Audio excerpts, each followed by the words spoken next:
Hey everyone, welcome to Reddit at Work, where we dive into the real workplace stories that had people reaching for the popcorn or hiding behind their monitors.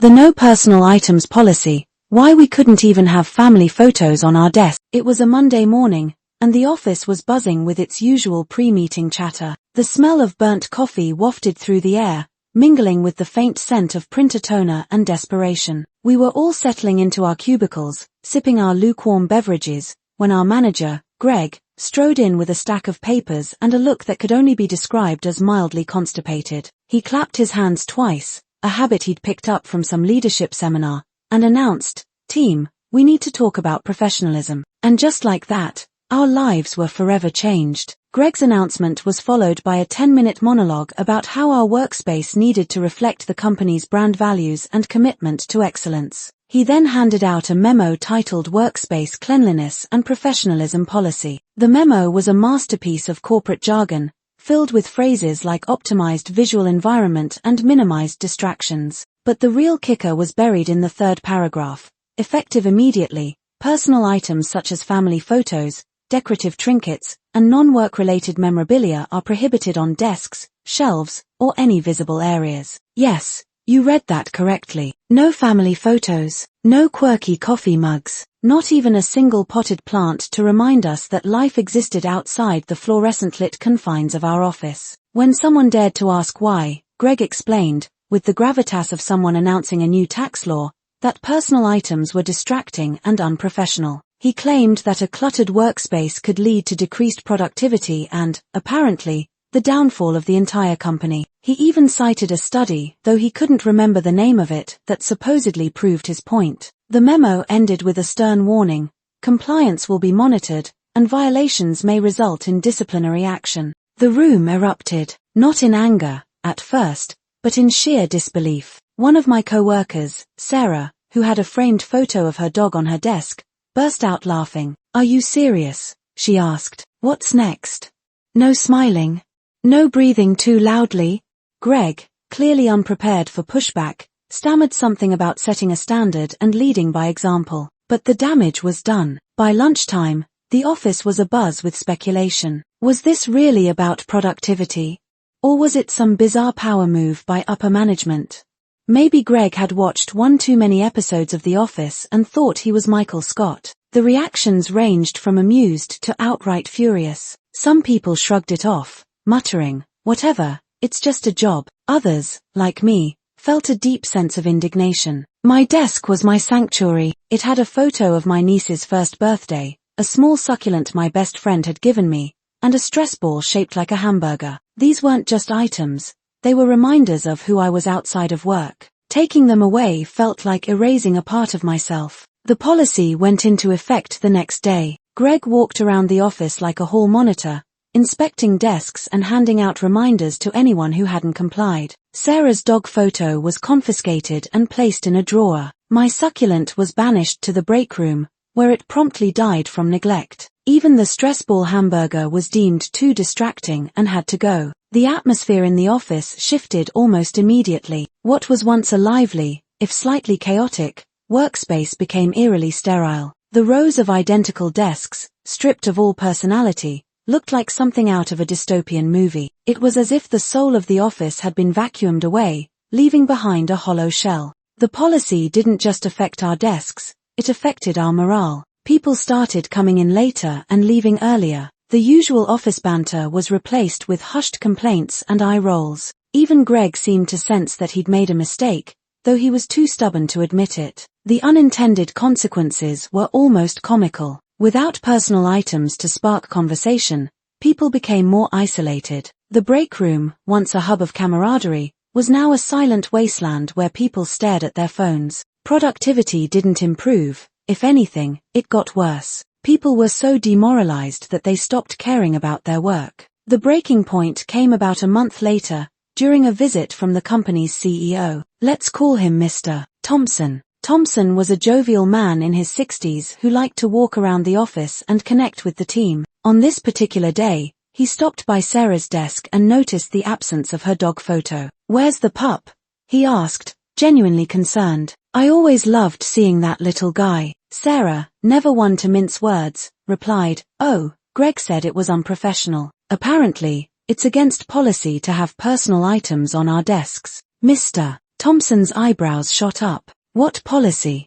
Sarah handed him the memo. As he read it, his expression went from confused to amused to downright horrified. He turned to Greg, who was hovering nearby, and said, "Greg, is this a joke?"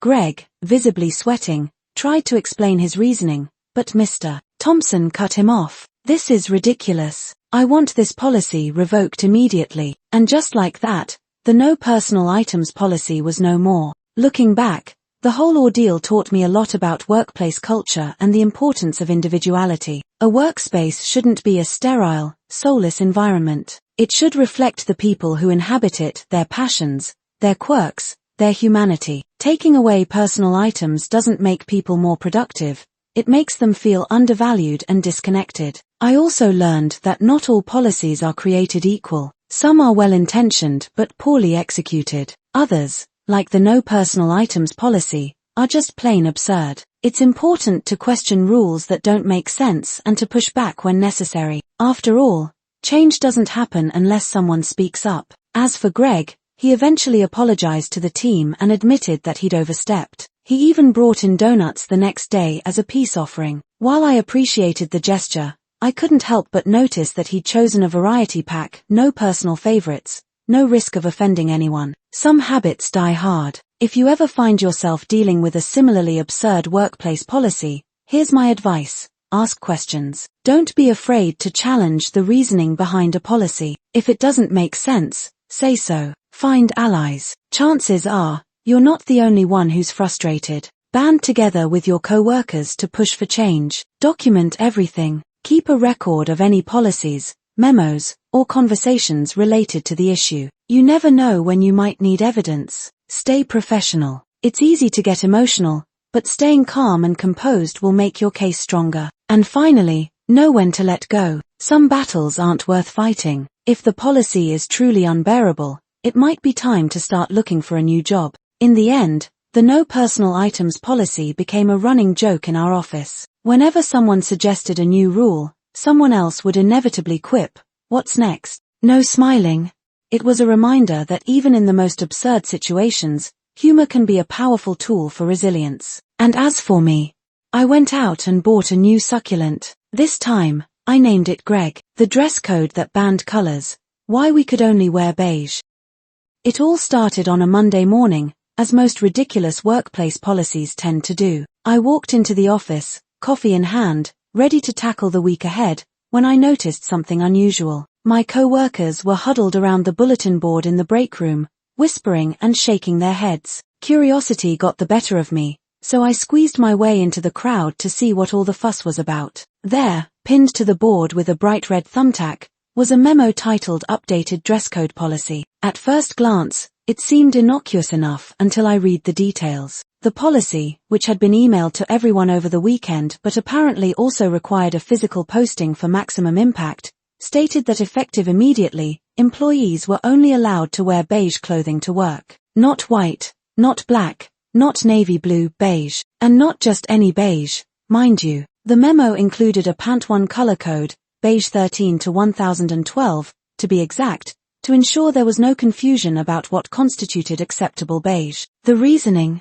According to the memo, the new policy was designed to promote a cohesive and distraction-free work environment. Apparently, the CEO had read an article about how color psychology influences productivity and decided that beige was the most neutral and calming shade for optimal focus. The reaction in the break room was a mix of disbelief, laughter, and outright anger. Sarah from accounting was the first to speak up. "Beige? Beige? I don't even own anything beige," she exclaimed, gesturing to her bright red blouse. "What am I supposed to do, dye all my clothes?" Mark from IT, who was wearing his usual uniform of black jeans and a black band t-shirt, muttered, "This is the dumbest thing I've ever heard. Are they going to start dictating our underwear next?" Meanwhile, I stood there, staring at the memo, trying to process how this could possibly be real. I half expected Ashton Kutcher to pop out and tell me I was being punked.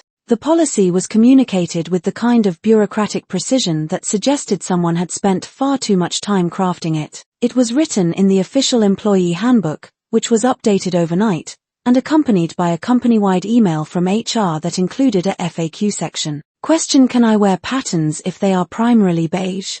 A. No. Patterns are distracting and therefore prohibited. There was even a link to a recommended online retailer where we could purchase approved beige attire. It was as if the company had anticipated every possible loophole and shut it down before anyone could even think to exploit it. The first week under the new dress code was nothing short of a disaster. The office, which had once been a vibrant mix of colors and styles, now looked like a sea of oatmeal. People showed up in beige slacks, beige blouses, beige cardigans, and even beige shoes. The only thing that broke up the monotony was the occasional beige scarf or beige handbag. It was like working in a sepia-toned photograph. The worst part was that no one could pull off the look. Beige, as it turns out, is not a universally flattering color. It washed some people out, made others look like they were perpetually sick, and gave the rest of us the appearance of having given up on life entirely. The policy created all sorts of awkward situations. For one, it was nearly impossible to find beige clothing that fit everyone's budget or style.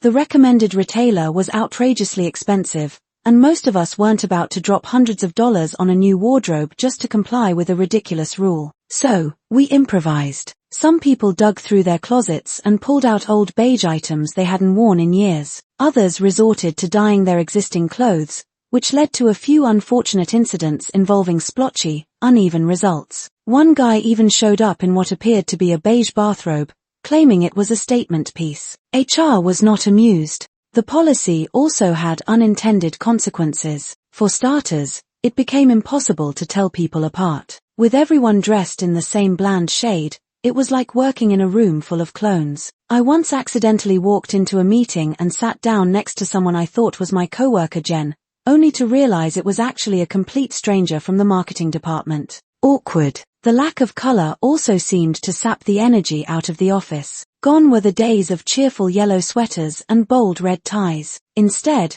we were left with a drab, lifeless environment that made even the most exciting projects feel mundane. The breaking point came about a month into the policy, during a company-wide meeting. The CEO, who had been conspicuously absent since the memo was first announced, finally made an appearance. He strode into the conference room wearing, you guessed it, a beige suit. But here's the kicker. His tie was navy blue. The audacity of this man to enforce a beige-only dress code while flaunting a non-compliant accessory was not lost on anyone. The room fell silent as all eyes turned to the tie. It was like watching a slow-motion train wreck. Someone in the back of the room let out an audible gasp. Another person muttered, hypocrite. The CEO, oblivious to the tension, launched into his presentation about the company's quarterly performance. But no one was listening. All anyone could focus on was that damn tie. Finally, Sarah from accounting couldn't take it anymore. She stood up, pointed at the CEO, and said,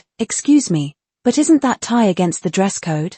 The room erupted. People started shouting, yeah, what about the tie? And rules for thee but not for me. The CEO, clearly caught off guard, tried to laugh it off. Oh, this old thing, he said, tugging at the tie. I didn't think it would be a big deal. Wrong answer. The incident sparked a full-blown rebellion. Employees started showing up to work in increasingly outrageous outfits, bright colors, bold patterns, even costumes, as a form of protest. HR was inundated with complaints and requests for exceptions to the policy. The CEO, realizing he had lost control of the situation, called an emergency meeting to address the backlash. In a stunning reversal, he announced that the beige dress code was being re-evaluated and would no longer be enforced. The room erupted in cheers. It was a rare moment of collective victory. Looking back, the whole ordeal taught me a valuable lesson about workplace policies and the importance of common sense. Rules that are overly restrictive or out of touch with reality are bound to fail. They create unnecessary stress, breed resentment, and ultimately do more harm than good. As for advice, I'd say this. If you ever find yourself dealing with a similarly absurd policy, don't be afraid to speak up. Sometimes, all it takes is a little pushback to make people see reason. And if all else fails, just remember, beige is not a personality. If you enjoy these corporate cautionary tales, Hit that subscribe button and ring the bell so you never miss our weekly dose of workplace drama. Drop a comment letting us know which story hits closest to home. No coffee at your desk. The war on caffeine in the office. It all started on a Monday morning, as most terrible workplace policies do. The email arrived in our inboxes at 8:03 a.m., just as most of us were settling into our desks, clutching our steaming mugs of coffee like lifelines. The subject line was innocuous enough: updated workplace guidelines for a more productive environment. Little did we know, this email would mark the beginning of what we now refer to as the Great Coffee Uprising of 2022. The policy itself was as absurd as it was straightforward: no coffee at your desk. That's right, no mugs, no travel thermoses, not even a discreet espresso shot hidden in a water bottle. Coffee consumption was now strictly confined to the break room, a cramped, windowless space that smelled faintly of burnt popcorn and regret. The reasoning, as outlined in the email, was twofold. First, to minimize spills and maintain a clean workspace, and second, to encourage more face-to-face interaction among employees. The email concluded with a cheerful reminder that the break room was just a short walk away, as if that somehow made the whole thing reasonable. The reaction was immediate and visceral. My coworker, Sarah, who had been mid-sip when she opened the email, actually spat out her coffee in disbelief. "What is this, kindergarten?" she exclaimed, wiping her mouth with a napkin. "Are they going to ban scissors next because someone might run with them?"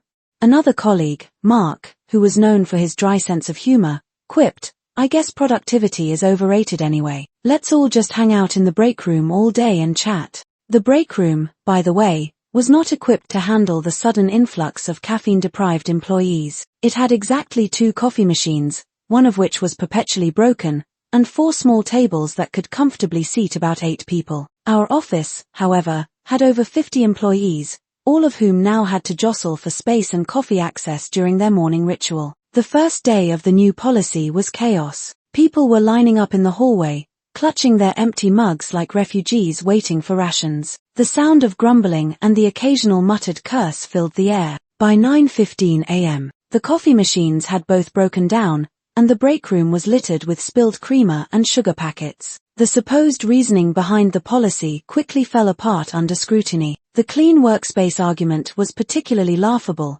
given that the break room was now a disaster zone. As for face-to-face interaction, most of us were too busy glaring at each other over the last remaining coffee pod to engage in any meaningful conversation. If anything, the policy was breeding resentment and hostility, not camaraderie. Despite the widespread outrage, management stood firm. When a group of us tried to challenge the policy during the next team meeting, our manager, Christine, responded with a patronizing smile and a rehearsed speech about adapting to change and thinking outside the box. She even had the audacity to suggest that we use this as an opportunity to explore alternative beverages, as if herbal tea could ever replace the sweet, life-giving nectar that is coffee. The impact on our daily work life was immediate and profound. Without our morning coffee at our desks, the office felt like a dystopian wasteland. People were sluggish, irritable, and constantly running back and forth to the break room, which disrupted workflow and created a constant stream of distractions.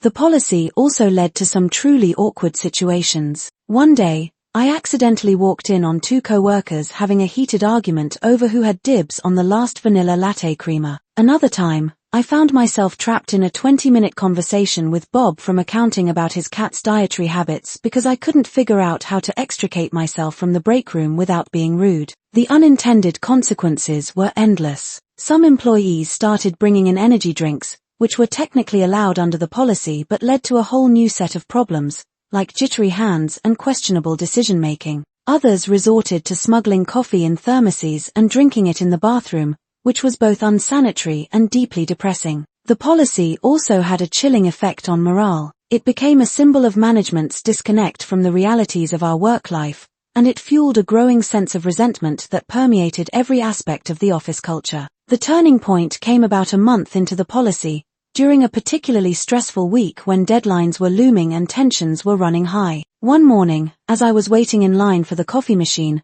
I overheard a conversation between 2 senior employees, both of whom had been with the company for over a decade. They were discussing how the policy had affected their productivity and morale, and one of them said something that struck a chord, "This isn't about coffee. It's about control." That statement crystallized everything we had been feeling but hadn't been able to articulate. The policy wasn't just inconvenient, it was a power play, a way for management to assert dominance over us in the most petty and unnecessary way possible. Later that day, something remarkable happened. Someone, no one knows who, left a single coffee mug on Christine's desk with a note that read, "I thought you might need this." It was a small act of rebellion, but it sparked a wave of similar gestures. Over the next few days, coffee mugs began appearing in unexpected places, on the printer, in the supply closet, even in the elevator. It was as if the office had collectively decided that enough was enough. The policy, which had once seemed unassailable, was now the subject of open ridicule. The final straw came when Christine herself was caught drinking coffee at her desk. It was a moment of poetic justice that none of us could have predicted. One of my co-workers, emboldened by the growing spirit of rebellion, snapped a photo and circulated it with the caption, "Rules for thee, but not for me." The photo quickly went viral within the company, and within a week, the policy was quietly revoked. There was no announcement, no apology, just a terse email stating that the coffee guidelines had been re-evaluated. Looking back, the whole experience taught me a valuable lesson about workplace dynamics. Policies like the coffee ban are rarely about the stated reasons, they're about power, control, and the often misguided belief that micromanagement leads to productivity. What they actually lead to is frustration, resentment, and a breakdown of trust between employees and management. My advice to anyone dealing with a similarly absurd policy is simple. Push back. Whether it's through humor, solidarity, or outright rebellion, don't let the Christines of the world dictate how you live your work life. And if all else fails, remember that there's always the bathroom stall. The email curfew. Why we couldn't send messages after 6 p.m. It all started on a Tuesday morning, during what was supposed to be a routine team meeting. Our manager, Karen, stood at the front of the room with a PowerPoint slide titled "Optimizing Workplace Efficiency" projected behind her. She was known for her love of corporate jargon and her tendency to introduce policies that sounded great in theory but were utterly impractical in reality. This time, however, she outdid herself. Effective immediately, she announced, her tone dripping with the kind of enthusiasm usually reserved for announcing free pizza in the break room, "We will be implementing an email curfew. No emails can be sent after 6 p.m., unless explicitly approved by a senior manager." The room fell silent. I glanced around, half expecting someone to burst out laughing or ask if this was some kind of prank. But no, Karen was dead serious. She went on to explain that the policy was designed to promote work-life balance and reduce unnecessary after-hours communication. According to her, sending emails late at night created unhealthy expectations and added stress for both the sender and the recipient. The policy was communicated via email later that day, complete with a bullet-pointed list of guidelines. Emails sent after 6 p.m. would be automatically delayed until 8 a.m. the next morning, thanks to a new software feature our IT department had rolled out. There was also a stern warning that repeated violations could result in disciplinary action. The reaction from my co-workers was a mix of disbelief, frustration, and dark humor. "So, what happens if I'm working late and need to send something urgent?" asked Sarah, one of our project managers. Karen's response was as polished as it was infuriating. "Plan ahead. If it's truly urgent, you can call the recipient or seek approval from a senior manager." Sarah rolled her eyes so hard I thought they might get stuck. "Right, because calling someone at 7 p.m. is so much less intrusive than sending an email," she muttered under her breath. The absurdity of the policy became a running joke in the office. Someone printed out a mock email curfew violation ticket and taped it to the wall by the coffee machine. Another coworker started a betting pool on how long it would take for the policy to backfire spectacularly. But as the days went on, the humor gave way to frustration. The email curfew didn't just feel unnecessary, it actively made our jobs harder. Many of us worked on projects with tight deadlines, and sending emails late at night was often the only way to keep things moving. Now, we had to either rush to finish everything by 6 p.m. or risk delaying important communications until the next morning. The policy also created some awkward situations. One evening, I stayed late to finish a report that was due the next day. At 6:15 p.m.,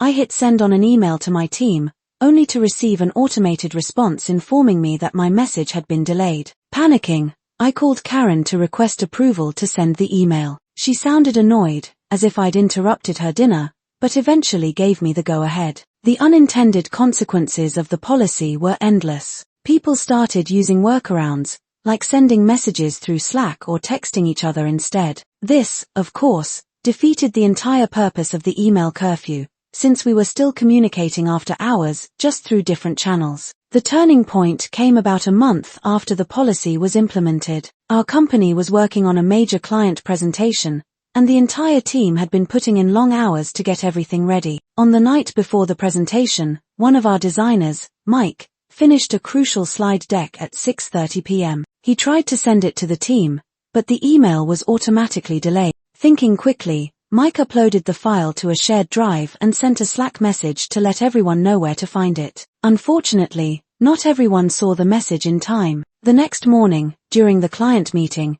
it became clear that half the team hadn't reviewed the updated slides. The presentation was a disaster, and the client was less than impressed. When Karen confronted Mike about why he hadn't sent the slides earlier, he pointed out that he'd finished them after 6 p.m. and had followed the policy by not emailing them. Karen was furious, but it was hard to argue with his logic. The incident sparked a heated debate in the office, with many of us pointing out how counterproductive the email curfew had become. To her credit, Karen eventually admitted that the policy wasn't working as intended. A few weeks later, she announced that the email curfew was being re-evaluated. It was quietly phased out, and we were all relieved to return to our old ways of working. Looking back, the email curfew taught me a valuable lesson about workplace policies.